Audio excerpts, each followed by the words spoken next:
150.000 dinari. Ova godina se so rešenje, mislim da je donirano, 200.000 dinari. I zamislite, Kumanovo je 7% od Makedonije, stalno potenciran.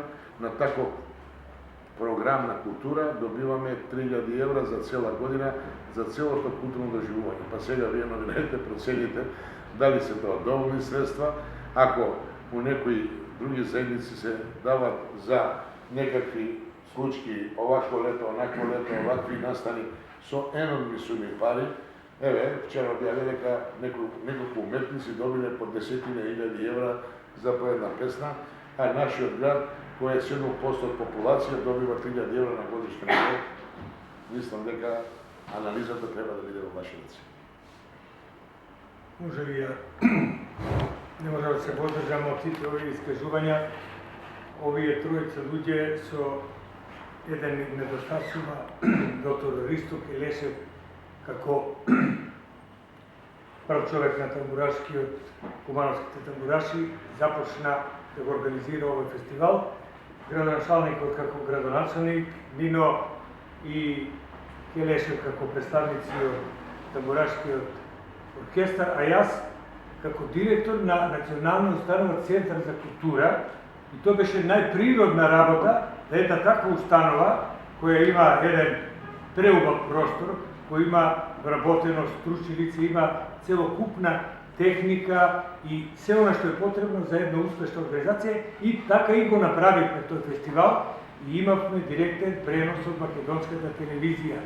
Директен пренос, изненадена беше цела Македонија. Каде е ова така, го уредивме тој амбиент да беше стварно еден убав нов момент во музиката во Македонија.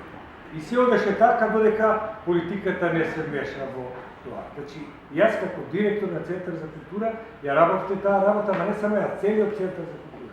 После тоа Центар за култура, бидејќи е национална установа, тој како да не припаѓа на овој град.